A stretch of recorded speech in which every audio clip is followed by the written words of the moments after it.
कहानी की शुरुआत होती है मैग नाम की एक औरत को दिखाने से, जिसकी जल्द डिवोर्स होने वाली है। इसीलिए वो अपनी बेटी के साथ कोई नया घर ढूंढ रही थी, क्योंकि अब वो अपने हस्बैंड से अलग हो जाएगी, तो ये लोग साथ नहीं रह सकती थी। आज उसने कई सारे घर देखे थे जो उसे खास पसंद नहीं आए, तो इसीलिए अब डीलर उसे एक काफी अमीर आदमी का शानदार बड़ा सा घर दिखाता है, जिसमें हर तरह की सहूलत थी। पर क्योंकि वो अमीर आदमी मर चुका था, तो उसकी फैमिली ने ये घर बेचने के लिए लगा दिया था, जो भी कम ही पैसों में। इसलिए जैसे दोनों माँ बेटी अंदर गए, इन्हें घर काफी पसंद आया, इसलिए वो लोग यही घर लेने का फैसला करते हैं। घर की हर चीज मैग को काफी अच्छी लगी, पर जैसे डीलर उन्हें तीसरे फ्लोर पर लेकर गया, वहाँ एक चीज देखकर मैग काफी सोच पे पड़ गई। असल में यहाँ एक अजीब सा कमरा, जैसे कोई बंकर होता है, वो था, जिसे हम सेफ रूम या फिर लॉकर रूम भी कह सकते हैं, यानी किसी चीज को छुपाने के लिए इसका इस्तेमाल किया जाता है। अब मैग डीलर से पूछती है कि आखिर घर के मालिक ने ये कमरा किस मकसद के लिए बनाया होगा। इस पर डीलर जवाब देता है कि जब घर का मालिक यहाँ पर रहा करता था, तो उसके पास बहुत सारे पैसे हुआ करते थे, तकरीबन कई मिलियन डॉलर्स। इसलिए उसने ये लॉकर रूम बनवा लिया, ताकि अगर कभी कोई खतरा आए तो इमरजेंसी की सूरत में वो इसे इस्तेमाल कर सके, और अगर उस पर भी हमला हो तो वो यहाँ आकर अपनी जान बचा सके। ये लोग अब अंदर आकर इस कमरे को भी चेक करते हैं, जहाँ पर बहुत सारे टीवी लगे हुए थे, क्योंकि पूरे घर में कैमरास थे जिनकी रिकॉर्डिंग्स यहाँ चला करती थी। इसके अलावा दीवार के अंदर भी लोहे की दीवारों का इस्तेमाल किया गया था। गेट पर ऐसे रॉड लगाए गए थे जिनमें करंट दौड़ता था, ताकि अगर कोई इसमें घुसने की कोशिश करेगा तो करंट लगने से उसकी मौत हो जाएगी। अब यहाँ एक चीज जो सबसे ज्यादा दिलचस्प थी, वो था फोन, जो कभी बंद नहीं होगा, हमेशा चलता रहेगा। पर एक छोटी सी चीज थी कि अभी ये चलना शुरू नहीं हुआ था। इसे स्टार्ट करवाने के लिए उस कंपनी को कहना पड़ेगा जिसने यहाँ फोन का सेटअप किया। अब ये कमरा जाहिर है मैग को काफी अजीब लगा, पर उसे इसे कोई फर्क नहीं पड़ता, क्योंकि उसे तो इस घर में रहना था जो इतना आलीशान था, ना कि इस रूम में। इसीलिए वो पैसे देकर घर खरीद लेती है और बहुत जल्द यहाँ अपना सामान भी शिफ्ट करके रहना शुरू कर देती है, और ऐसे उसकी जिंदगी नॉर्मल तरीके से चलने लगती है। दोनों माँ बेटी हंसी खुशी यहाँ रह रही थी। कुछ दिन के बाद रात को जब दोनों माँ बेटी सो रही थी, तो उनके घर के बाहर हम कुछ चोरों को देखते हैं जो इनके घर के अंदर ही झांक रही थी। फिर एक आदमी जबरदस्ती दरवाजा खोलने की कोशिश करता है, पर अंदर से लॉक्ड होने की वजह से वो दरवाजे को नहीं खोल पाता, तो अब वो किसी तरह ऊपर चढ़ने लगा। खिड़की से अंदर घुसकर वो पहले बालकनी का दरवाजा खोलता है, फिर अंदर जाकर मेन दरवाजे को भी खोल देता है और अपने बाकी साथियों को भी अंदर बुला लेता है। पर इन्हीं का ही साथी चोर, जिसका नाम बर्नम था, वो मैग और उसकी बेटी को देख लेता है। अब वो बाकी चोरों की निस्बत अच्छा इंसान था। उसने पहले चोरी करने से मना कर दिया था, पर जब उसे बताया गया कि घर पर कोई नहीं, तो तब जाकर वो चोरी के लिए माना था। लेकिन अब क्योंकि उसने दोनों माँ बेटी को देख लिया था, इसीलिए वो अपने एक साथी को कहता है कि मैं यहाँ पर चोरी नहीं करूँगा, क्योंकि यहाँ एक फैमिली रह रही है, जबकि तुमने तो कहा था कि घर खाली है। इस तरह लोगों को मार कर मैं चोरी नहीं करने वाला। अब यहाँ हमें पता चला कि बर्नम ये सारी बातें जिस चोर को बता रहा था, वो दरअसल घर के पुराने मालिक का पोता था। वो जानता था कि पहले घर खाली पड़ा था, इसलिए उसने ये सारा चोरी का प्लान बनाया था। पर अब जब उसे पता चला कि घर में है कोई, तो वो बर्नम को तसल्ली देता है कि शांत हो जाओ, कुछ नहीं होगा, मैं सारा बंदोबस्त करके आया हूँ, और लोगों को मरवाने के लिए मैं एक किलर कातिल को भी लाया हूँ, जो पैसे लेकर लोगों को मारता है। तो ये उन माँ बेटी को मौत की नींद सुला देगा और हम अपनी चोरी कर लेंगे। जहन पे इतना सवार न करो, कुछ नहीं होगा। पर अभी भी बर्नम इसके लिए नहीं मानता और वहाँ से जाने का फैसला करता है, क्योंकि किसी की जान लेने पर उसका दिल नहीं मान रहा था। उसे जाता हुआ देखकर घर के मालिक का पोता उसे लालच देने लगता है कि क्या बेवकूफी कर रही हो, तुम्हें पैसे नहीं चाहिए, तुम्हें अंदाजा नहीं कि यहाँ हमें 3 मिलियन डॉलर से भी ज्यादा पैसे मिलेंगे। जो सुनकर अब बर्नम रुक जाता है, क्योंकि उसे भी पैसों की सख्त जरूरत थी। अब आधी रात को मैग की आँख खुल गई, उसे वॉशरूम जाना था, जिसके बाद जब वो दोबारा सोने के लिए जाने लगी, वो लॉकर रूम की लाइट जलाकर चेक करने लगती है। पर थोड़ी देर बाद जब उसकी दोबारा आँख खुली, तो उसने देखा कि मैंने तो लॉकर रूम की लाइट्स ऑफ ही नहीं की। इसीलिए वो लाइट बंद करने जैसी ही आई, उसकी नजर टीवी पर पड़ जाती है, जहाँ वो ये देखकर काफी घबरा गई कि घर में कुछ चोर घुस आए हैं। वो डरी हुई जल्दी से अपनी बेटी के पास आई, उसे जगाकर चुप रहने का कहती है, फिर सारी बात बताकर यहाँ से ले जाने लगी ताकि वो यहाँ से भाग सके। पर उन्हें जाता हुआ घर के मालिक का पोता देख लेता है, इसलिए वो भी इनके पीछे पड़ गया। लेकिन अब ये नीचे जाने के लिए लिफ्ट का इस्तेमाल करने लगी। मैग की बेटी बताती है कि हमें उस लॉकर रूम में चलना चाहिए, वहाँ हम महफूज रह सकते हैं। इस बात पर मैग मान गई और अब ये दोनों तीसरे फ्लोर पर आ जाती है। अब इससे पहले कि चोर भी इन तक पहुँचते, ये रास्ते में कुर्सी रखी आगे बढ़ी। चोर इन तक आने ही लगी थी, ये जल्दी से उस कमरे में जाकर अंदर से दरवाजा बंद करके खुद को वहीं पर लॉक कर लेती है। दोनों ही काफी डरी हुई थी, उनकी समझ में नहीं आ रहा था कि आखिर ये लोग चाहते क्या है। अब उनके लॉकर रूम में जाने की वजह से मालिक का पोता काफी गुस्सा करने लगा, क्योंकि जिस रूम में उन्हें जाना था वो लॉकर रूम में था, जहाँ वो मिलियन डॉलर्स पड़े हैं। पर इस बात का मैग को पता नहीं था। मैग फिर अपना फोन ढूंढने लगी, जहाँ तभी उसे याद आया कि ओ गॉड, वो तो कमरे में ही रह गया है। इसलिए अब वो वहाँ लगी फोन से कॉल करने की कोशिश करने लगी, पर वो भी काम नहीं करता क्योंकि अभी तक उसने कंपनी से उसे ऑन नहीं करवाया था। अब किलर को शक हुआ।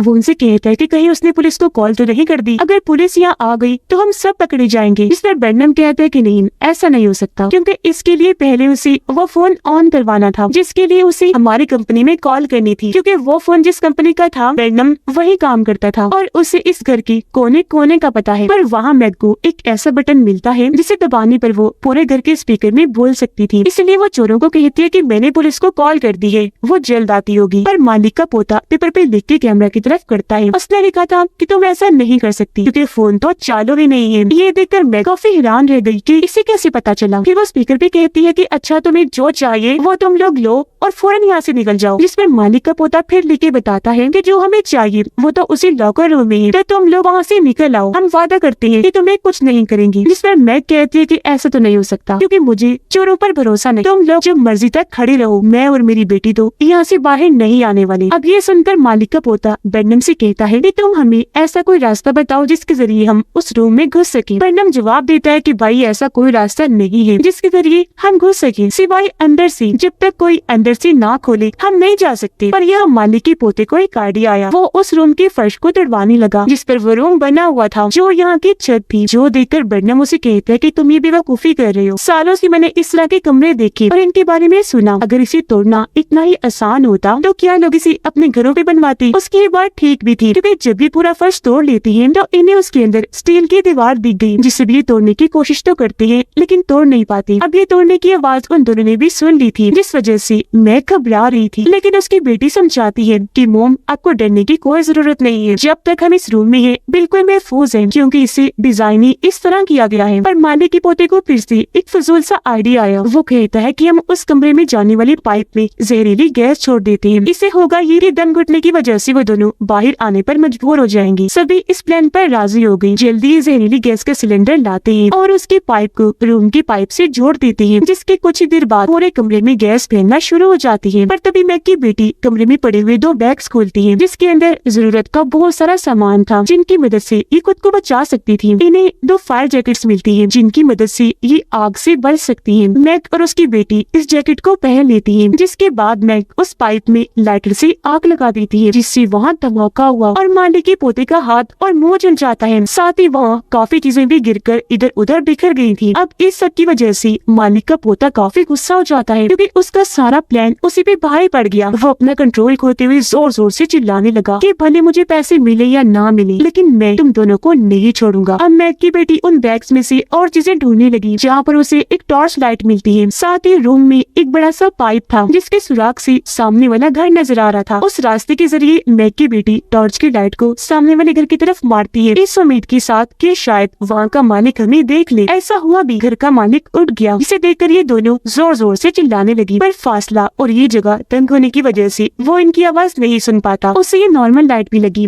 इसलिए वो वापस जाकर सो जाता है, जो देखकर उनकी बनती हुई उम्मीद पूरी तरह से टूट गई। और अब इन दोनों को लगने लगता है कि शायद हम यहाँ से बाहर नहीं जा पाएंगे क्योंकि एक तो उन चोरों ने बाहर जाने के सारे दरवाजे और खिड़कियां बंद कर दी थी, ऊपर से वो खुद भी यही डेरा डाल के बैठ गई थी। जब तक पैसे नहीं मिलेंगे वो यहाँ से जाने वाले नहीं है। अब कैमरास के जरिए मैग को पता चला कि वो चोर अभी नीचे गए हैं, इसीलिए वो इस कमरे जो उनके लिए फिलहाल पैनिक रूम बन गया था, इन्हीं मुसीबत वाला कमरा, वो उसका दरवाजा खोलती है और अपनी बेटी को इसे खुला ही रहने का कहकर अपने कमरे में जाती है और अपना फोन लेने लगी। पर नीचे उन लोगों को पता चल गया था कि दरवाजा खुला है, इसीलिए वो जल्दी से ऊपर आई। लेकिन ऐन वक्त पर मैग वापस रूम में आ जाती है और फिर से उसने दरवाजे को बंद कर लिया था। अब चोर ये सोचकर काफी परेशान थी कि वो अंदर क्या लेकर गई होगी, पर जब किलर वहाँ पर चार्जर पड़ा हुआ देखता है तो वो समझ गया कि उसके हाथ फोन लग गया और उसे वो अंदर लेकर गई है। मैग अपने फोन से अपने हस्बैंड को कॉल करने की कोशिश करती है लेकिन उसकी कॉल हो नहीं पाती। फिर उसे याद आया कि यहाँ का फोन तो ठीक है, अगर मैं उसकी तार को किसी फोन लाइन से जोड़ दूंगी तो फोन चल पड़ेगा। इसीलिए वो वहाँ लगी तारों वाली जगह को खोलती है और अंदर से टेलीफोन लाइन की तार को बाहर निकालकर उसे फोन से जोड़ देती है, जिसके बाद वो खुशकिस्मती से अपने हस्बैंड को कॉल मिला ही देती है। वो कहती है कि जल्दी पुलिस को लेकर आ जाओ क्योंकि घर में चोर घुस आए हैं। पर बीच में कॉल कट हो गई क्योंकि बर्नम को पता चल गया था कि उसने फोन कर दिया, तो उसने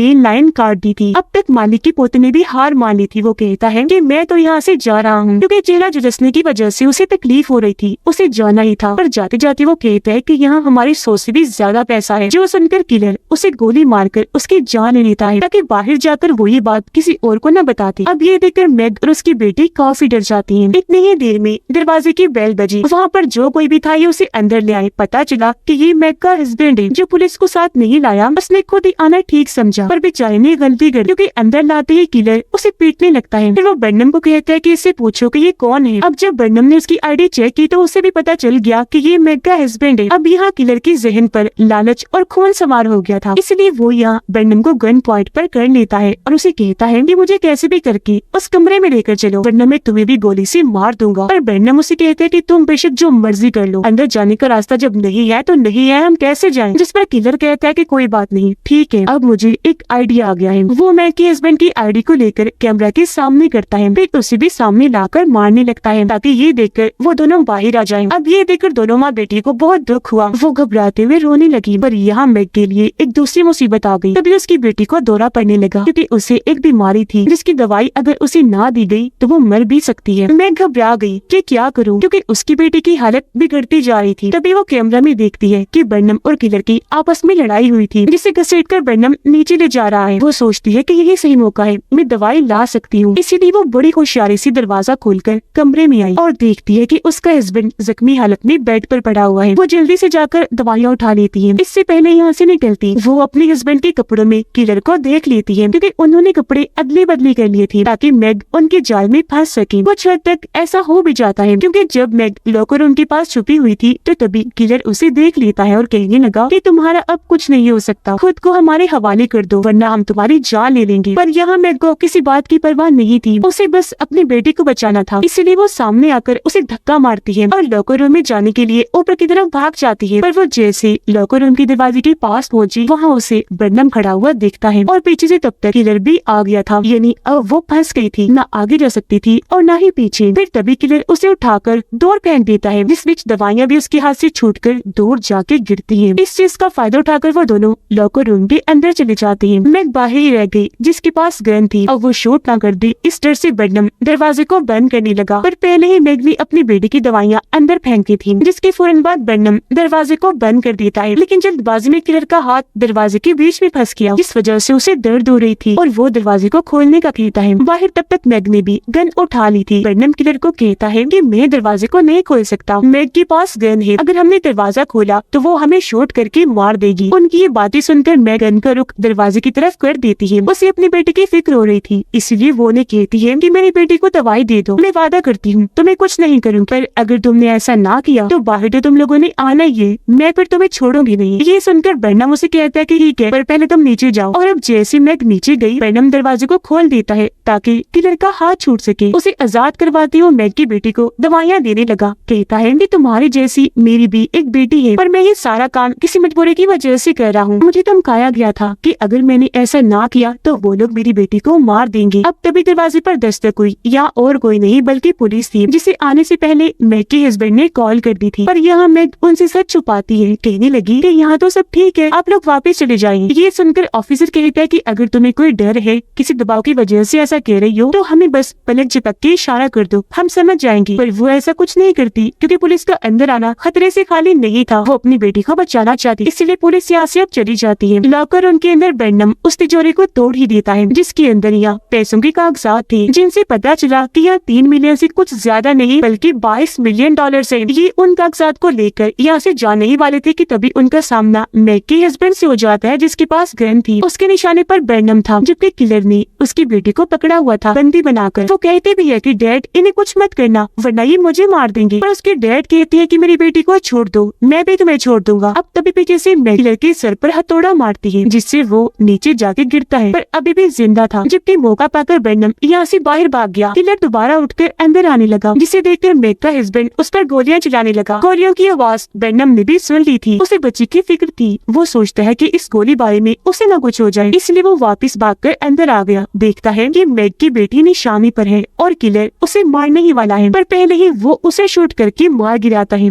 और ऐसे उसने बच्चे की जान बचा ली। वो फिर इन लोगों से कहता है कि मैं यहाँ से अब जा रहा हूँ, अब तुम लोगों को परेशान करने वाला कोई नहीं होगा। इतना कहकर वो यहाँ से बाहर गया। दरवाजे क्योंकि बंद थे तो भागने के लिए वो दीवार फैलाने की कोशिश करने लगा, पर तभी यहाँ पुलिस आ गई जो उसे पकड़ चुकी थी और चारों तरफ से घेर लेती है। उसके हाथ में $22 मिलियन के जो कागजात थे वो उन्हें छोड़ देता है और वो सारे हवा में उड़कर यहाँ वहाँ चले जाते हैं। अब हालांकि वो अच्छा इंसान था, लोगों को बचाना चाहता था, उसे सबकी परवाह थी, लेकिन अब यहाँ ऑफिसर्स उसे पकड़ चुके थे क्योंकि अच्छा होने के साथ साथ उसे पैसों का लालच था जो किसी भी अच्छे इंसान को बुरा बनाने में देर नहीं करता। जिसके बाद हम कुछ दिन की बात का वक्त देखते हैं जहाँ वो दोनों माँ बेटी बड़े आराम से बातें कर रही थी और अब ये फिर से नए घर की तलाश शुरू कर देती है जहाँ पर लॉकर, पैनिक रूम या कहीं की बंकर जैसी कोई जगह ना हो और इस तरह का खतरा आगे उन्हें कभी मोल लेना ना पड़े। और इसी के साथ इस फिल्म की कहानी यहीं पर खत्म हो जाती है।